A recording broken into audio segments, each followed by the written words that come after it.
मनुष्य अपने अशुद्ध अंतःकरण का, अपनी अशुद्ध वृत्ति का आरोप बहुधा भगवान पर भी कर देता है, और जब भगवान पर ही दोषारोपण वह कर देता है तो महापुरुष तो छूटेंगे क्या? उनको तो वो संत की दृष्टि से, महत्पुरुष की दृष्टि से देखता ही नहीं। उन्हें तो वो अपने जैसा ही एक मनुष्य समझता है, बस इतना ही समझता है कि इनकी वेशभूषा अलग है, हमारी अलग है, इनको लोग कुछ ज़्यादा मानते, हमको लोग नहीं मानते, यही सोचता अपने मन में भीतर से। इसलिए वह सच्ची बात, सिद्धांत की बात है, न तो भगवान में दोष है और न भगवत भक्त में दोष है, किंतु दोषयुक्त अंतःकरण वाला व्यक्ति भगवान में भी दोषारोपण कर देता है और भगवत भक्त के प्रति भी दोषारोपण कर देता है। आप इतिहास देख लो, राम जी पर दोषारोपण करने वाले कम हुए क्या? वो आज भी हैं कि नहीं?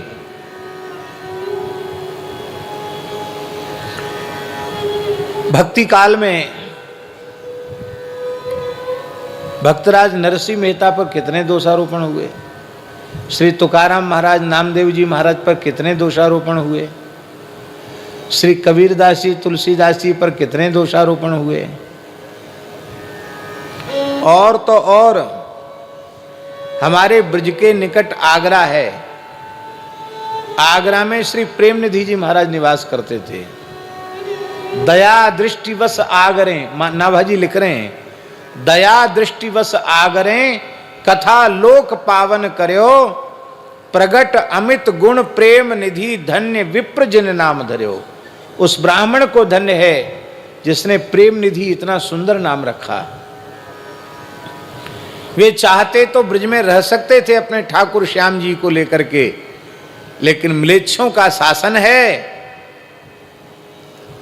उस समय गद्दी पर शाहजहां था, म्लेच्छों का शासन है और हिंदू धर्म को निरंतर नष्ट किया जा रहा है। ऐसी स्थिति में यदि मैं आगरा छोड़ दूंगा तो यहाँ जिन लोगों को सत्संग मिल रहा है, उनका हिंदुत्व, उनकी वैष्णवता बची हुई है, ये भी नष्ट भ्रष्ट हो जाएगी। इसलिए दया दृष्टिवश आगरें। लेकिन दुख की बात है, पवित्र सारस्वत विप्र कुल में जन्म हुआ था प्रेमनिधि जी का, और वे गृहस्थ ब्राह्मण थे। आज भी उनका वंश चल रहा है, उनके वंशज हैं प्रेमनिधि जी के। और ब्यासी ब्राह्मणों ने ही समूह बना करके कुछ मुल्ला मौलवियों को भी संग लेकर के शाहजहां के दरबार में शिकायत की।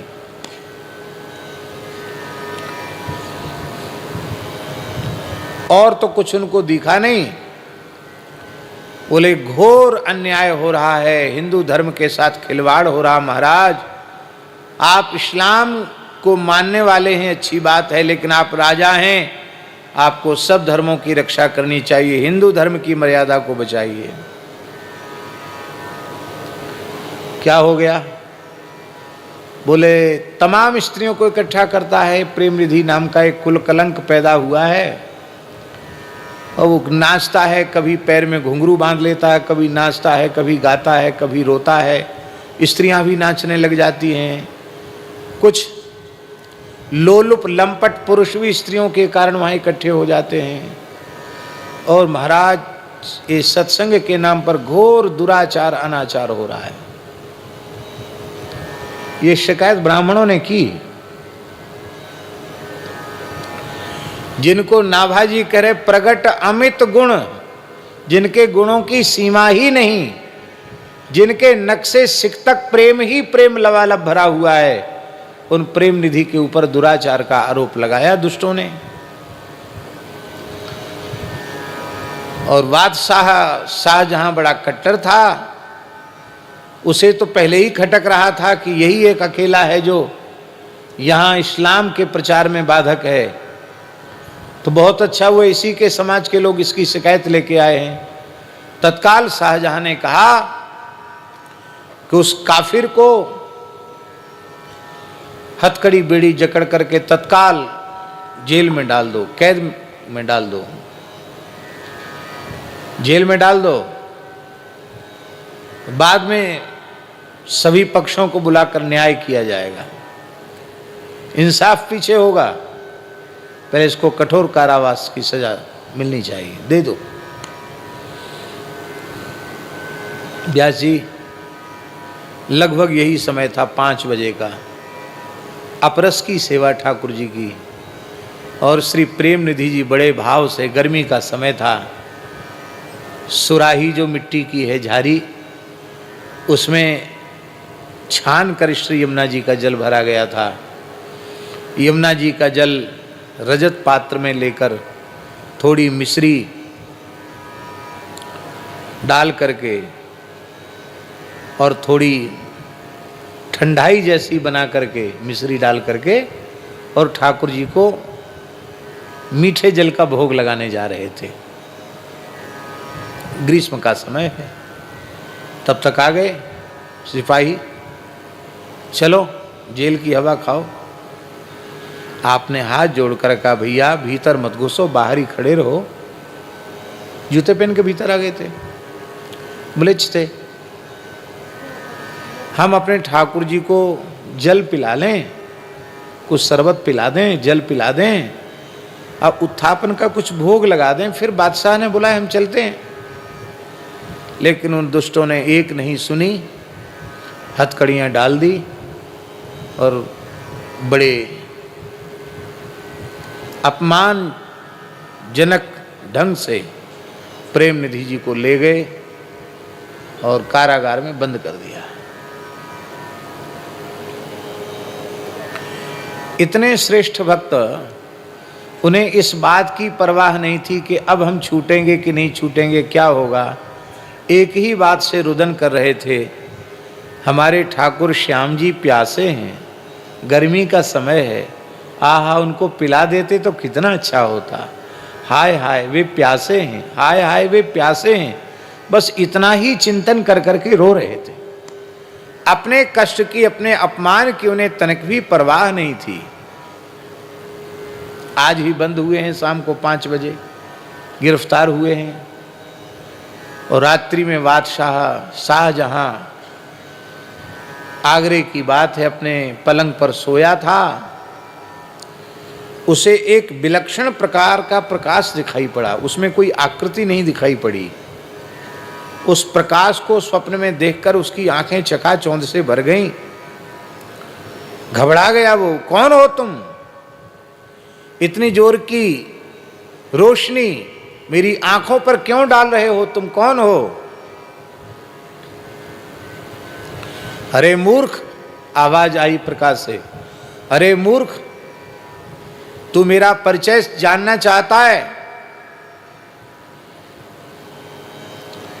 तू अपनी भाषा में जिसे अल्लाह कहता है, खुदा कहता है, मैं वही हूं। इस पूरी दुनिया का मैं मालिक हूं।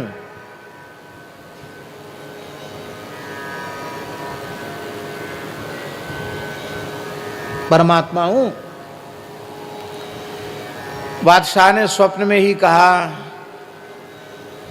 कि तुम अल्लाह हो तो मस्जिद में जाओ, यहां क्यों आए हो? तो उसमें से आवाज आई,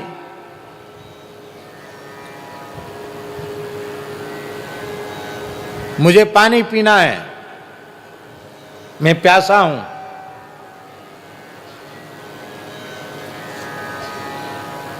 शाहजहां बोला कि तुझे प्यास लगी है तो आव खाने में जाकर पी ले। आव खाना जानते हो? उर्दू में आव खाना कहते हैं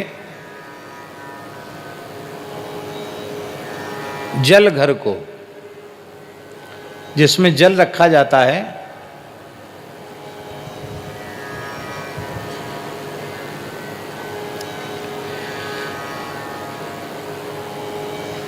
जिसमें जल रखा जाता है उसको आव खाना कहते हैं।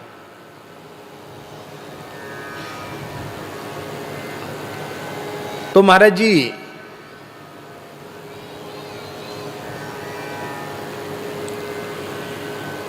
आवाज आई, बहुत ध्यान से सुने, बड़ी अद्भुत बात है। उस प्रकाश पुंज से आवाज आई, अरे मूर्ख नालायक, तुझे प्यास लगती है तो तू क्या आव खाने में जाकर पानी पीता है? बादशाह कांप गया। इतनी जोर से नालायक और मूर्ख कहने वाला ये कौन है? कि नहीं, मैं अपने हाथ से पानी क्यों पीऊंगा? मुझे पिलाने वाले बहुत नौकर हैं, बहुत मेरे गुलाम हैं जो मेरी सेवा करते हैं। तो तुम अपने हाथ से नहीं पी सकते हो तो मैं तुम्हें पिला दूं? स्वप्न में उसने कहा, मैं भर के पिला दूं? कि तेरे हाथ का मैं क्या पानी पीऊंगा? तो मेरे हाथ का पीते नहीं और स्वयं जाकर पी नहीं रहे हो तो कैसे तुम्हारी प्यास बुझेगी?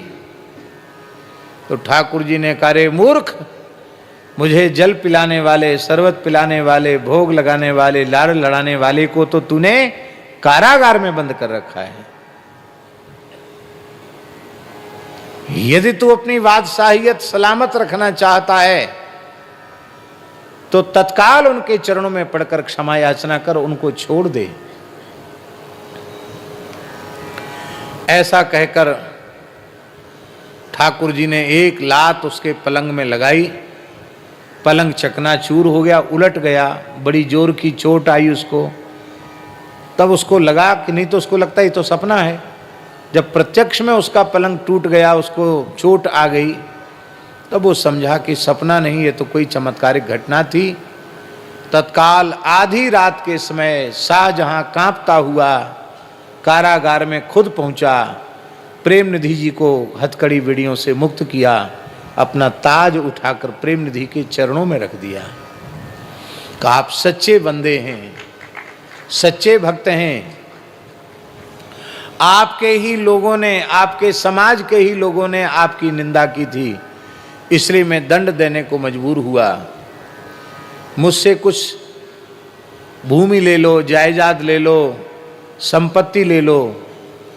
प्रेम निधि ने हाथ जोड़कर बड़ी विनम्रता से कहा कि हमको कुछ देना चाहते तो इतना ही बहुत है कि हमको छेड़ो मत, हमारी उपासना में हम विघ्न मत डालो, ना हमारे पास कभी आओ, ना हमें कभी बुलाओ। हम अपनी रहनी से रहकर भजन करें, बस इतना ही, और हमें कुछ नहीं चाहिए, कुछ भी नहीं लिया है। बोले, अब आप कहाँ जाएंगे? अर्धरात्रि है, आपको वाहन से भेज देता हूँ। कहा, नहीं, मैं पैदल ही जाऊँगा और पहले यमुना जी जाऊँगा। अर्धरात्रि कोई महाराज जी यमुना जी चले गए। श्री यमुना जी को प्रणाम किया, रोकर श्री यमुना जी से कहा कि हे श्री यमुना जी, यद्यपि यह स्नान का समय नहीं है, लेकिन हमारे ठाकुर भूखे हैं और तुम तो उनकी पटरानी हो, इसलिए उनका ये सुख का विचार करके मेरे ऊपर दोष न लगे, आपने यमुना जी में स्नान किया, फिर कलश भर के जल भरा, छान करके जल भरा, सिर पर जल ले करके आए, यज्ञोपवीत बदला। और ये कलिकाल की घटना है। आज भी ठाकुर श्याम जी आगरा में विराज रहे हैं। जैसे ही जल छान करके ठाकुर जी के सामने रखा, व्यास जी सुराही भर जल ठाकुर जी पी गए।